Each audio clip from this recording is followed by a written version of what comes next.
भाग्यलक्ष्मी। हे बघ, धर्माला काय होऊ नये म्हणून ना बाप्पाजी सुटला पाहिजे आणि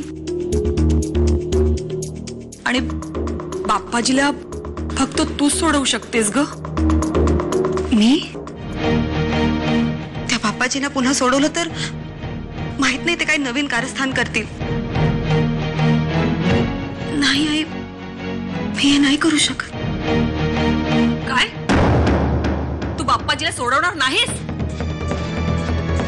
एक गोष्ट लक्षात ठेव, माझ्या धर्माने जर का काही जीवाचं बरं वाईट करून घेतलं ना तर मी संजयला मारून टाकेन। मी माझ्या मुलासाठी काहीही करू शकते। आदित्य, खरं तर तुला गीतासाठीच बोलवलंय।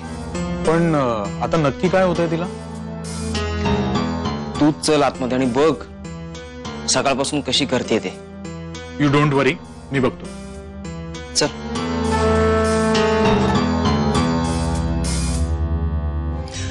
काशीला घेऊन गृहमंत्र्यांकडे जा।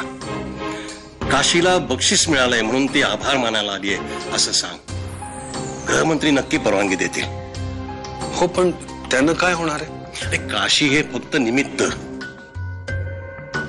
आपला उद्देश वेगळाच आहे।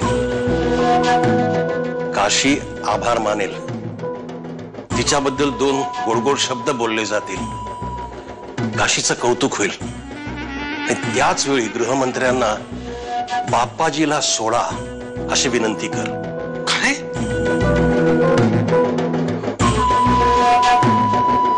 काशी बेटा, तू कामिनी मेननच्या बोलण्याचे एवढं दडपण का आणतेस?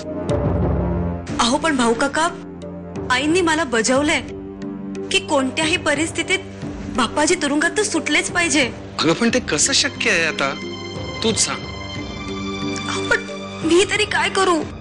काहीही करायचं नाही, शांत राहायचं। त्या दरम्यान धर्मा भाऊजीने स्वतःच्या आयुष्याचं काही बरं वाईट करून घेतलं तर? अरे तो धर्मा काही आत्महत्या वगैरे करणार नाहीये, मी त्याला चांगलं ओळखतो। आणि मी तुला सांगतो, 100% हे त्या बाप्पाजीचं कारस्थान आहे।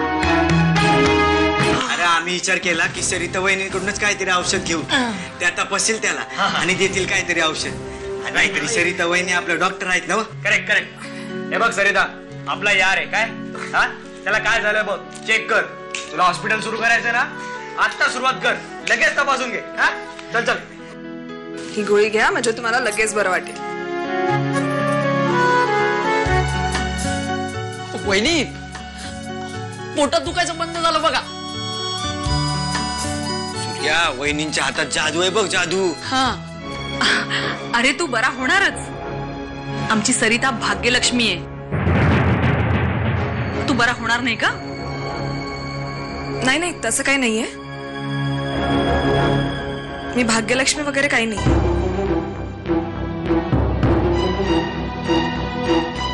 हा तुझा मोठेपणा आहे। आमची सरिता खरंच भाग्यलक्ष्मी आहे। वय वय, आता आम्हाला बी अनुभव आला बघा, मला बरं वाटायला लागले। अव तुम्हीच भाग्यलक्ष्मी आहात बघा। वय वय, आता वाटलं ना बरं? होय होय। हा चल मग आई, मी यांना सोडून येतो काय? चल चल येतो। हा, आणि गावात सगळ्यांना सांगायचं काय? वय वय, हा चल चल। आई हे सगळं काय आहे?